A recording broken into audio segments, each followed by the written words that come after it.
Hi everyone, welcome back to another video from Tech Basics. In this video, we are going to be learning how to book a Lyft for someone else. You can definitely book a Lyft ride for someone else using the Lyft application. So here's how you can do it. First of all, open the Lyft app on your mobile device and make sure that you are signed into your account. Now, go to the search box at the bottom of the screen where it says, "Where are you going?"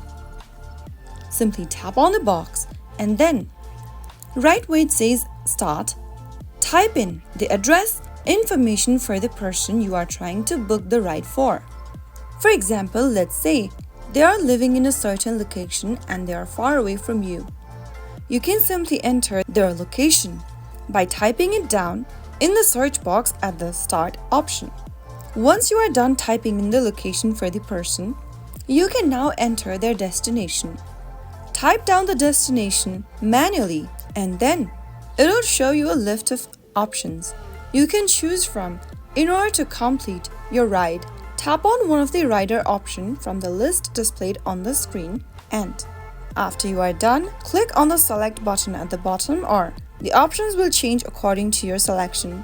Simply tap on the blue button at the bottom and you can personalize your ride if applicable. Set a preference for yourself and click Next, and you will then be able to book a Lyft ride for someone else using the Lyft application.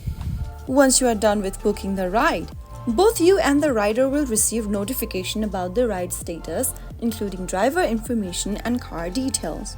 So that is how it's easily done. If you found the video to be helpful, go ahead and give us a thumbs up.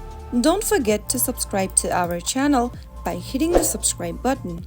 Press on the notification bell so that you'll never miss another upcoming upload from us.